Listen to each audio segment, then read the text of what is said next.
الحمد لله رب العالمين وأصلي وأسلم على نبينا محمد وعلى آله وصحبه أجمعين ما بعد أحبتي في الله عز وجل. Ce prêche va tourner autour d'un hadith et il y a plusieurs versions sur ce hadith-là. Lakin ce hadith nous rappelle qu'il y a des gens, un groupe d'élus, de privilégiés qui rentreront au paradis sans passer par ce qu'on appelle al-hisab, les comptes. Alors que vous savez tous et toutes, ahibbati fillahi azza wa jal, que le prophète alayhi salatu wassalam nous a rappelé, et Allah jalla wa ala nous a rappelé, que le jour du jugement sera très long et très éprouvant, même pour les musulmans, même pour une partie des musulmans. Ici, Allah jalla wa ala, on a parlé dans le Coran plusieurs fois de la description du jugement, de la balance, des comptes, de sirat, ainsi que le prophète alayhi salatu wassalam. 50 000 ans durera cette journée-là. Mais il y a des privilégiés qui ne seront pas jugés et ils n'auront pas de compte et ils n'auront pas de châtiment. Mubasharatan, na'am, yantaliqu mubasharatan ila al-jannah bila hisabin wala adhab. Ils passeront, ils se déplaceront, ils iront directement au paradis. Ila jannatin na'im, le paradis d'Allah subhanahu wa ta'ala, où il y a tous ces délices, sans jugement, sans rendre des comptes et sans châtiment. Sans rendre des comptes et sans châtiment. Qui sont ces gens-là? Le prophète alayhi salatu wassalam l'a rappelé et l'a détaillé. Et a détaillé leurs caractéristiques. Qu'ont-ils fait? Que vont-ils faire pour être parmi ces élus et ces privilégiés? Le hadith il est rapporté par Al-Bukhari, wa Muslim, wa Ahmad, wa Nasa'i et d'autres bi sanadin sahih. Je vais m'arrêter ici avec une partie du hadith simplement. Et ici, je vais enlever une partie du hadith qui a été jugée faible par certains gens de science. Et ça nous ramène à dire que le prophète alayhi afdalus salati wa askat taslim a informé les compagnons qu'il y aurait 70 000, 70 000 qui rentreront au paradis sans compte et sans châtiment. Bila hisab wala adhab. Et les compagnons radiyallahu anhum wa ardahum, quand ils ont entendu cela, chacun s'est mis à discuter. Et ils se sont mis à essayer de savoir qui sont ces personnes-là. Certains ont dit peut-être ce sont ceux qui ont fait l'émigration avec le prophète alayhi salatu wassalam. D'autres ce sont ceux qui ont fait ceci et cela, telle action, ceux qui étaient proches, jusqu'à ce que le prophète les a entendus. Il leur a dit de quoi vous parlez? Et ils ont dit à Rasulallah, on parle de ce groupe d'élus, ces 70 000 qui rentreront au paradis sans châtiment et sans compte. Le prophète alayhi salatu wassalam leur a dit humul ladhina la yastarqun. Il leur a décrit et il leur a dit voilà qui sont ces personnes-là, voilà quelles caractéristiques, voilà ici comment ont vécu ces gens-là, loin de quoi ont vécu ces gens-là, à quoi se sont accrochés ces gens-là.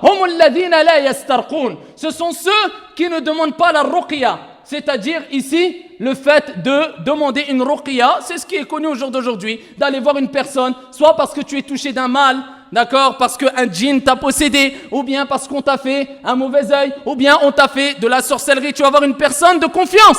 On ne parle pas des gens, des charlatans. Une personne de confiance qui utilise le Coran wa Sunna bi fahmi salaf al-umma. Ce sont les gens qui ne demandent pas la ruqya. Il a commencé par ces gens-là. Et ensuite, on reviendra rapidement sur ces points-là et différents points dans les détails, incha'Allah ta'ala. Ce sont ceux qui ne demandent pas la ruqya. Hum alladhina la yastarqun wa la yaktaun. Ce sont ceux qui n'utilisent pas ce qu'utilisaient dans leur habitude les Arabes dans l'époque du paganisme al-jahiliya et même au début de la révélation, et ensuite le prophète alayhi salatu wassalam l'a interdit. Ils utilisaient une sorte de plaque chauffée très chaude et ils la plaçaient sur leurs blessures. Il dit ils ne pratiquent pas cela. Continue encore. Ensuite le prophète alayhi salatu wassalam dit wala yatatayyarun. Ah, ils ne font pas de superstition. Ils ne rentrent pas dans les mauvais augures et les superstitions. Ils placent leur confiance en Allah Azza wa Jal. Ceux-là, c'est 70 000 personnes qui sont encadrées par ce hadith et qui rentreront au paradis sans jugement, sans rendre des comptes et sans châtiment. Mais on a dans un autre hadith, rapporté par l'imam Ahmad, bisanadin Hassan, Et il y a d'autres versions qui vont dans ce sens-là et qui ont été vérifiées par Cheikh Al-Albani rahimahullah ta'ala, où le prophète alayhi salatu wassalam, il a été rapporté qu'il a demandé à ziyada, du surplus, du plus à Allah Azza wa Jal. Ya Rab, élargis cette quantité. Il a demandé à Allah Azza wa Jal plus de gens. Et Allah subhanahu wa ta'ala lui a accordé. Ar-Rahmatul Muhda, qui ne t'a pas connu, il pensait à toi alors que toi tu délaisses sa sunna et tu délaisses l'évocation, le fait de penser à notre prophète Mohammed alayhi salatu wassalam. Il disait plus ya Allah. Et Allah il lui a accordé, il lui a dit de chaque 1000 de ces 70 000, 70 000 en plus. Donc 70 000 de ces chaque 1000, 70 000 en plus. Ce qui nous ramène à peu près à 4 milliards 900 millions qui rentreront au paradis bila hisabin wala adhab. Et Allah Jalla wa Ala, dans une version jugée bonne par Cheikh Al-Albani rahimahullah ta'ala, il est rapporté qu'Allah rajoutera 3 poignées. Donc la quantité exacte on ne le sait pas. Mais à la base le prophète alayhi salatu wassalam a parlé de quoi? D'un nombre bien défini, 70 000. Donc on en revient avec les calculs exacts à ici plus de 4 milliards 900 millions qui rentreront au paradis bila hisabin wala adhab. Mais ceux-là, ce sont des élus ahibbati fillah. Ce n'est pas n'importe qui. La preuve, quand les compagnons ont entendu ça, il y a un compagnon qui se levait tout de suite. Il n'attendait pas pour faire le bien, pour se rapprocher d'Allah. Ils avaient divorcé avec ad-dunya. Ils avaient enlevé dunya de leur cœur. Et ils avaient mis la mort entre leurs yeux. Et ils avaient placé dunya dans leur poche ou sous leurs pieds. Et il a dit, un des compagnons qui s'appelait Ukasha, Ya Rasulallah, ud'u Allah an yaj'alani minhum. Invoque Allah pour qu'il fasse partie, pour que je fasse partie d'eux. Le prophète alayhi salam, il a dit Anta minhum ya Ukasha, toi tu fais partie d'eux. Un autre s'est levé, il a dit Ya Rasulallah, moi aussi. Et le prophète alayhi salam a dit Sabaqaka Ukasha, Ukasha t'a devancé. C'est trop tard. Et il y a plusieurs explications à cette parole-là du prophète alayhi salam. Ukasha t'a devancé. Lakin, ce qui nous importe, c'est de savoir que Ukasha fait partie des gens qui rentreront au paradis sans rendre des comptes et sans châtiment. Et il a été voué au paradis de la bouche du prophète Mohammed alayhi salatu wassalam lors de son vivant. Naam, c'est des élus ahibbati fillah. Ils nous ont devancés de loin. Ils se sont rapprochés d'Allah. Ils ont aimé Allah et son messager sans aucun mensonge. De façon conforme, avec sincérité, véracité, en étant ferme au niveau des convictions et pas comme des feuilles mortes, comme on le voit au jour d'aujourd'hui, de plus en plus, wal'iyadhu billah, nas'alullah as-salamata wal-afiyah. 70 000 multipliés par 70 000, 4 milliards 900 millions et plus qui rentreront au paradis. Qui sont ces gens-là? Le prophète les a détaillés. Il a dit alladhina la yastarqun, c'est-à-dire qu'ils ne demandent pas la ruqya comme j'ai dit précédemment. Al-ulama ont dit, ça ne veut pas dire que quand ils sont malades, ils vont voir un médecin pour demander des médicaments. Ceci est autorisé. Parce que le prophète alayhi salatu wassalam, il n'a pas dit ils ne se guérissent pas, ils n'utilisent pas des moyens pour se guérir de façon légiférée, mais il a précisé la ruqya. Donc ici, aller voir un médecin, il n'y a pas de mal. À partir du moment où, parce que tout ce hadith tourne autour d'une chose, qu'ici, elle n'est pas concrétisée, فَوَا رَبِّ الْكَعْبَةُ التَّوْحِيدِ, il n'est pas concrétisé. Ya ahl al-kalam, je parle aux gens qui aiment bien parler. Et je ne généralise pas et je ne vise personne particulièrement. Mais un groupe de malades de la communauté qui pensent que apprendre at-tawhid, avoir une bonne aqida, al-aqidatu as-sahiha, c'est simplement de suivre des cours usul al-thalatha, ou comme des nouveaux égarés qui viennent de rentrer dans la région, ça fait 4 ou 5 mois, ils ont appris 4-5 règles de nahw, de grammaire en arabe, ils viennent, ils disent oui, il faut apprendre le tawhid. Ah, va apprendre déjà à parler, Abdallah. Ils pensent que c'est simplement suivre quelques cours et pour les crier sur les toits. At-tawhid, ça se vit. Al-aqida, ça se vit. Et c'est dans ta vie et dans tes actions et dans ta confiance en Allah qu'on voit si tu as concrétisé al-aqida. Personne ne peut prétendre avoir concrétisé at-tawhid comme il se doit, alors qu'il est loin d'avoir concrétisé ce qu'on appelle at-tawakkul ala al-hayy alladhi la yamut. Le fait de placer sa confiance au vivant qui ne meurt jamais, en Allah subhanahu wa ta'ala. Naam, et c'est pour ça que tout ce hadith tourne autour de tawakkul ala Allah et il nous rappelle que si tu veux concrétiser at-tawhid, concrétise at-tawakkul ala Allah azza wa jal. Ce sont ceux qui ne demandent pas ruqya. Et ça pour ne pas tomber dans un égarement où tu vas tellement placer ta confiance en la personne que tu vas le faire devancer sur quoi? Sur la volonté d'Allah subhanahu wa ta'ala wal iyadhu billah. Comme des gens qui même peuvent aller par contre chez le médecin. Walakin al-ulama, il dit si pour toi tu places ta confiance à un tel point dans le médecin jusqu'à ce que tu te dises c'est ma maladie, ma guérison dépend du médecin. Donc ici le bien vient du médecin ou le mal vient du médecin. Sans la volonté d'Allah subhanahu wa ta'ala wal iyadhu billah, ça c'est du shirkun akbar. Donc il faut faire très attention. À la base d'aller voir un médecin ou même quelqu'un qui te fait ruqya shar'iyya, c'est autorisé. Le mieux, c'est d'éviter ruqya shar'iyya, c'est-à-dire de la demander. Mais si quelqu'un vient te la faire sans que tu ne l'aies demandé, cela est autorisé, c'est qawl rajih min ahli al-ilm. Et si toi tu vas voir quelqu'un pour ruqya, il n'y a pas de mal, tu n'as pas de péché, car le prophète alayhi salatu wassalam l'a recommandé en cas de nécessité. Le mieux c'est de placer entièrement ta confiance en Allah. Et Cheikh Al-Uthaymin rahimahullah ta'ala, il dit, cela va te pousser à te rabaisser plus pour Allah azza wa jal, à invoquer plus Allah subhanahu wa ta'ala, à t'en remettre plus à Allah azza wa jal, à concrétiser plus at-tawhid, parce que khlas, tu ne dépends de personne si ce n'est d'Allah jalla wa ala. Donc ce sont ceux qui ne vont pas demander la ruqya. Et il faut bien comprendre, je ne dis pas que c'est interdit, mais le mieux, c'est d'éviter de demander et fais-toi ruqya tout seul. Bi kitabillahi wa bi sunnati rasulillah bi fahmi salafil umma. Haqiqa at-tawakkul wa at-tawhid. Et attends, bi idnillahi azza wa jalla, et patiente comme il se doit. Allah te guérira, incha'Allah. Allah ne dit-il pas dans le Coran, wa in yamsaska Allahu bi dur, fala kashifa lahu illa hu. Si Allah fait qu'il t'arrive un mal, nul ne peut l'enlever, ne peut l'ôter si ce n'est qui? Allah jalla wa ala. On a dit al-kay, c'est une pratique qu'utilisaient les Arabes à l'époque de Jahiliya et même au début de l'islam. Et cette pratique, elle a été interdite ensuite par le prophète alayhi salatu wassalam. Ils utilisaient une sorte de fer chauffé et ils la plaçaient dans des blessures. Walakin al-ulama, ils rappellent que le prophète alayhi salatu wassalam a dit dans un hadith authentique que la guérison se trouve aussi dans le kay. Ici, c'est un moyen par lequel Allah jalla wa ala te guérit. Et c'est pour ça qu'ils ont dit en cas de nécessité, en cas de besoin, aussi on a de recours que par al-kay. À ce moment-là, il n'y a pas de mal de l'utiliser. Comme par exemple dans certains hôpitaux, ils utilisent certaines opérations, ils font certaines opérations en utilisant un dérivé de al-kay, par exemple avec ou à l'aide d'un laser, ou une chose qui va chauffer énormément, et ils vont intervenir avec cet ustensile. Al-ulama, ils disent il n'y a pas de mal. S'il n'y a pas d'autre moyen, ici il n'y a pas de mal de le faire parce que ce n'a pas été interdit dans sa totalité, dans tous les cas et quoi qu'il arrive. À titre d'exemple, al-khitan, le fait de faire la circoncision. Un enfant ici dans les hôpitaux en France, du moins ce qui est répandu, ce qui est connu, c'est que la circoncision, il coupe une partie, c'est ce qui est demandé. Lakin ici ils le font à l'aide d'une sorte de laser. Donc c'est une sorte de procédé qui concerne al-kay. Lakin, al-ulama, ils ont dit, s'ils n'ont pas d'autre procédé, il n'y a pas de mal de le faire, incha'Allah ta'ala, à partir du moment où il n'y a pas de risque à travers ce procédé qu'il a été vérifié. Et moi, binafsi sa'altu qabla ayyam Cheikh Salih al-Munajid, moi-même j'ai appelé Salih al-Munajid, je lui ai demandé, et exposé le problème dans les détails, il m'a dit, la haraj, il n'y a aucun mal, incha'Allah ta'ala. Wadih? Et on continue. À part ces gens-là, qu'il y a encore, walladhina la yatatayyarun. Ceux qui ne rentrent pas dans, ici, at-tayr. La yatatayyarun, pourquoi on parle de ce terme, at-tayr? À l'époque, ici, des Arabes de l'Jahiliya, on va dire plutôt à l'époque de l'Jahiliya, du paganisme, ils procédaient, et ici, ils étaient beaucoup dans ce qu'on appelle at-tiyara, les mauvais augures, les superstitions.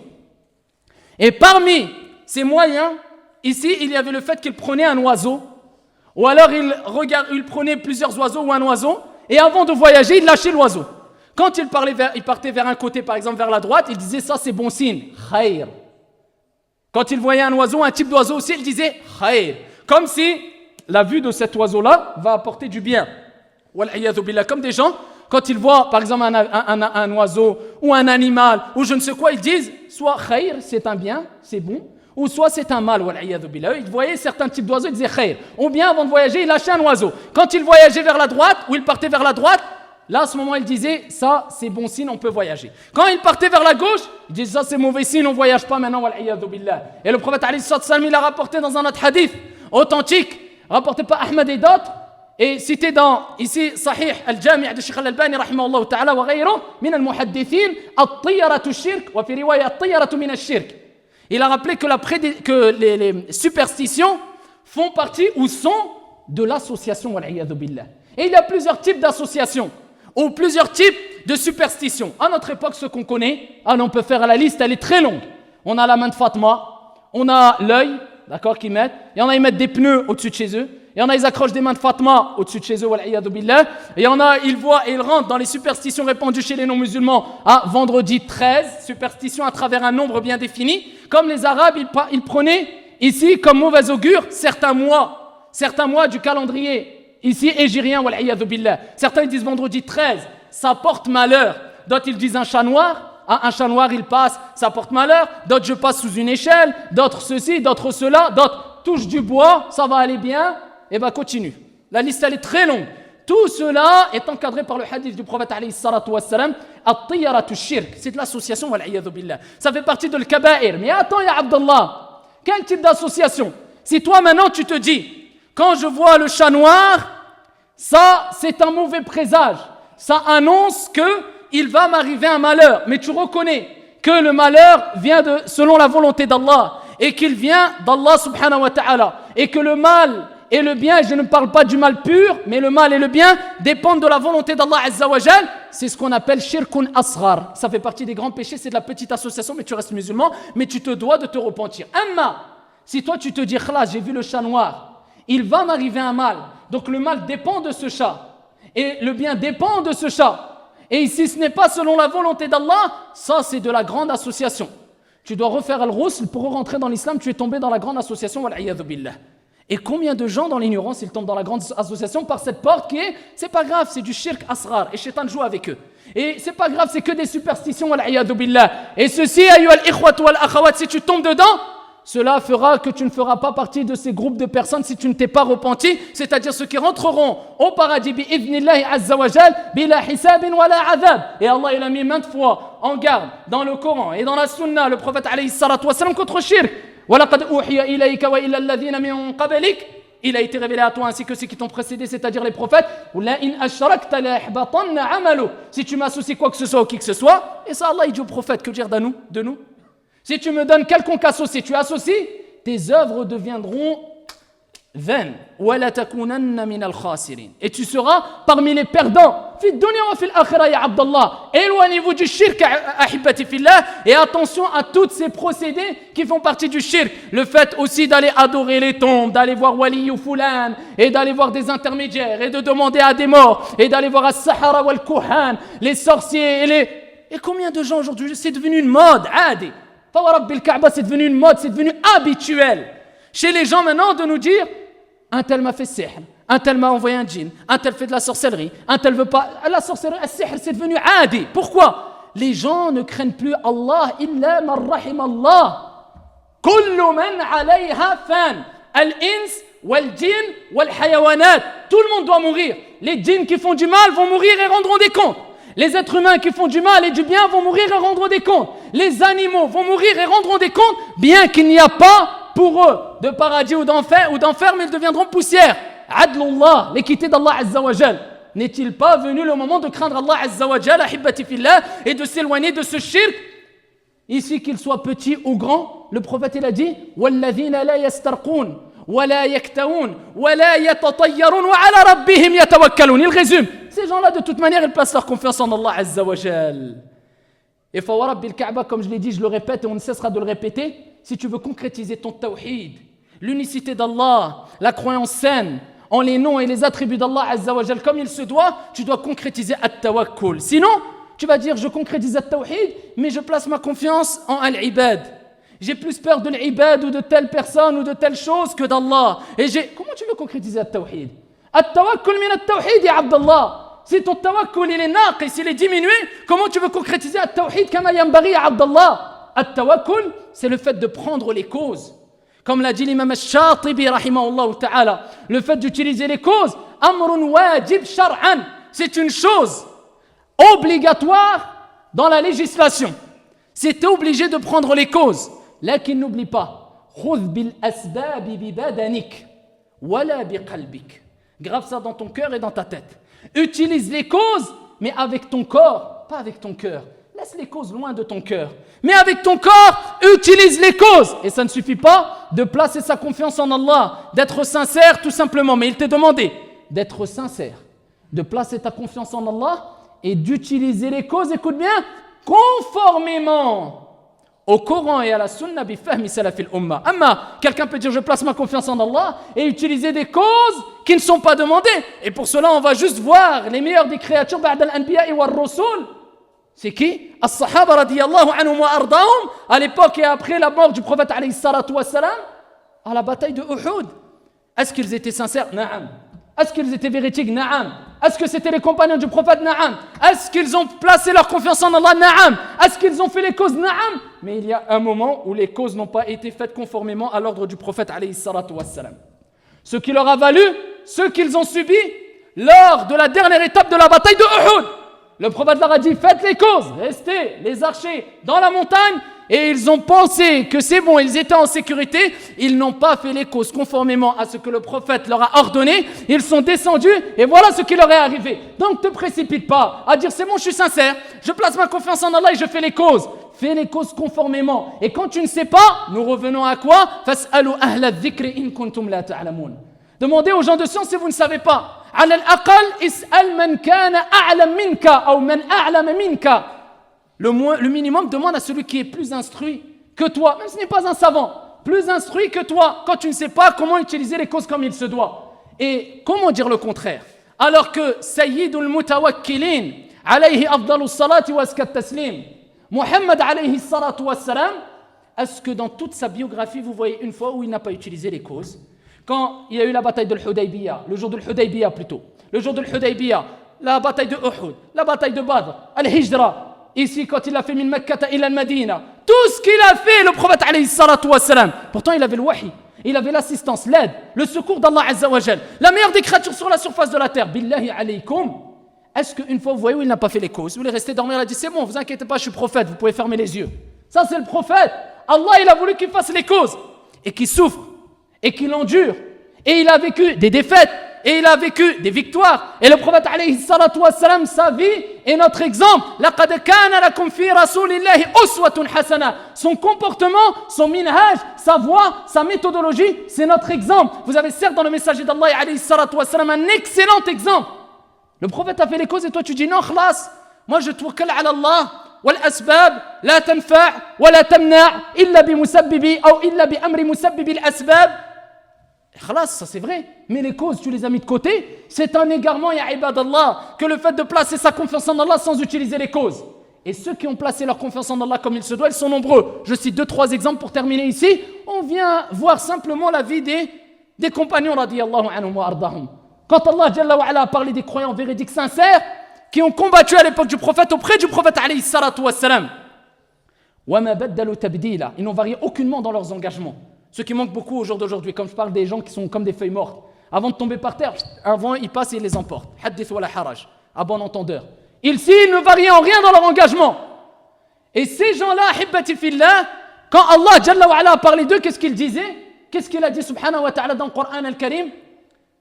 Et lorsque les gens dirent, les gens se sont rassemblés contre vous. Inna nas qad jama'u lakum fakhshawhum. Et ici, craignez-les. Mais eux, ils avaient pris les causes. Ils étaient prêts à combattre. Craignez-les. Qu'est-ce qu'il s'est passé? Regardez. Là, tawakkul, il intervient parce que les causes ont été faites. Fazadahum imana wa qalu hasbunallah wa ni'mal wakil. Regardez, ils ont fait les causes. Leur foi a augmenté parce qu'ils ont fait les causes conformément à quoi? Al-kitab wa sunna bi fahmi salafil umma. Le résultat, ils continuent à faire les causes à travers la langue et ils ont dit hasbunallah wa ni'mal wakil. Allah Azza wa Jalla est notre protecteur et quel bon garant. Voilà les compagnons radiyallahu anhum wa ardahum. Allah subhanahu wa ta'ala il dit dans le Coran وَلَمَّا رَأَى الْمُؤْمِنُونَ الْأَحْزَابِ. Et quand les croyants ils ont vu al-ahzab, comment ils ont réagi? billahi alaykum وَلَمَّا رَأَى الْمُؤْمِنُونَ الْأَحْزَابِ. Ici ils les ont vus et ici ils ont dit ça c'est ce que Allah et son messager nous avaient dit, nous avaient prévenu qu'il y allait avoir.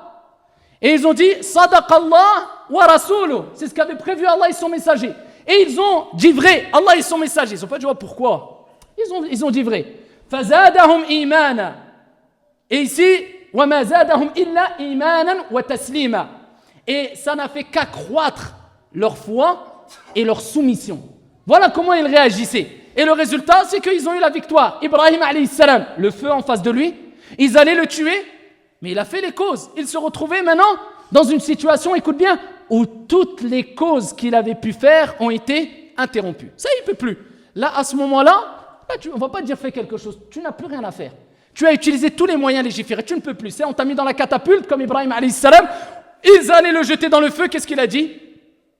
Hasbi Allah Là, continue les causes avec la langue et il s'en est remis à Allah Azza wa Jal. Le résultat, Allah subhanahu wa ta'ala, après qu'il rappelle qu'ils ont dit brûlez-le, c'est-à-dire Ibrahim alayhi salam, quand Ibrahim a dit hasbi Allah wa ni'mal wakil, Allah il a dit quoi? Ya nar kuni bardan wa salaman ala Ibrahim, au feu, soit ici fraîcheur et paix pour Ibrahim. Et le prophète lui-même, alayhi salatu wa salam, a fait l'hijra de la Mecque à la Médine. Il s'est retrouvé, il a choisi le moment attendu. Il a choisi le compagnon Abu Bakr. Il a fait les causes ahibbati fillah. Et Allah nous ordonne de faire les causes dans plein de versets coraniques quand il dit subhanahu wa ta'ala فَأَمَّا مَنْ أَعْطَى وَاتَّقَى وَصَدَّقَ بِالْحُسْنَى. Quant à celui qui donne et qui craint Allah Azza wa Jal pieusement et qui reconnaît véridique, c'est-à-dire ici, les ulama ils ont dit la résurrection, le paradis. On va lui faciliter la voie, on va lui donner ou rendre la voie facile. Mais c'est qui? C'est une personne qui a fait les causes. Il a craint Allah, il a donné, il a fait les causes. Allah il te dit dans le Coran wasbir, patiente. Il te dit fais les causes. Dis pas ça, je tawakkal ala Allah et je m'affaiblis, je m'allonge quand j'ai une épreuve.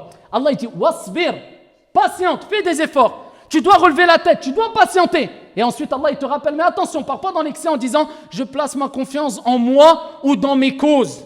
وَمَا صَبَرُكَ إِلَّا بِاللَّهِ. Mais attention, tu ne pourras pas, et Allah il nous rappelle que tu ne pourras jamais patienter comme il se doit si ce n'est par la permission et l'aide et l'assistance d'Allah. Quand tu patientes, c'est qu'Allah il t'aide à patienter. La preuve, quelquefois tu vis des épreuves, tu te disais avant, jamais je patienterai à ces épreuves. Mais quand ils viennent, tu t'en remets à Allah, et plus tu t'en remets à Allah, c'est qui t'aide à patienter? Et même peut-être des années après, tu en ris de ces épreuves.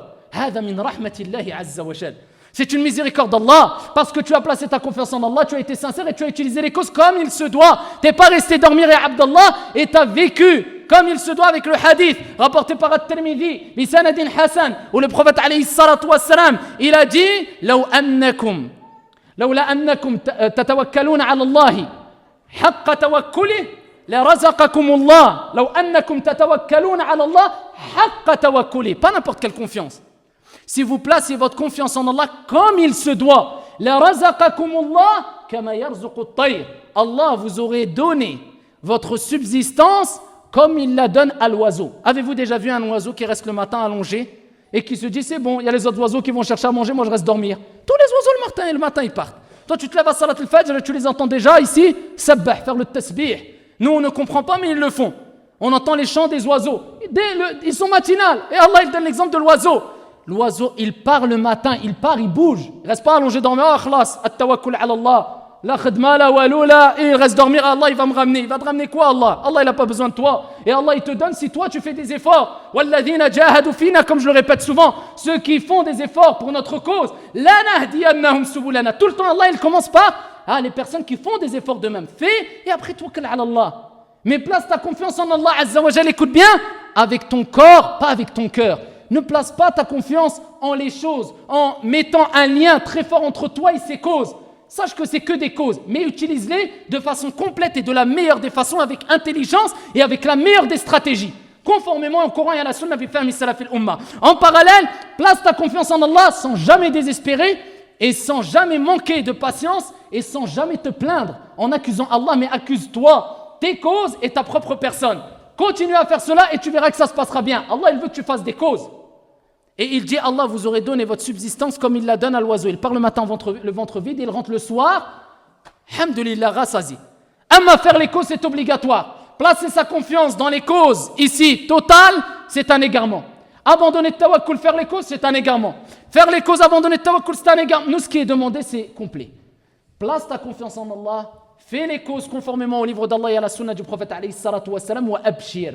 Et bi'idhnillah, tu verras que les portes vont s'ouvrir et sache qu'on est tous éprouvés et qu'on doit tous patienter, mais on doit tous placer notre confiance en Allah Azza wa Jal comme il se doit pour pouvoir concrétiser at-tawhid, ce qui est demandé, car le prophète alayhi salatu wa salam a dit kama fi sahih Muslim min hadith Abi Hurayrata radiyallahu anhu wa arda man mata يشرك بالله شيئا دخل النار ومن مات لا يشرك بالله شيئا دخل الجنة. Celui qui meurt et qui n'associe rien à Allah Azza wa Jal, certes il rentrera au paradis. Et celui qui meurt et qui donne des associés à Allah Azza wa Jal, certes il rentrera en enfer. Wal iyadhu billah. Inna Allah wa malaikatahu yusalluna ala an-nabi.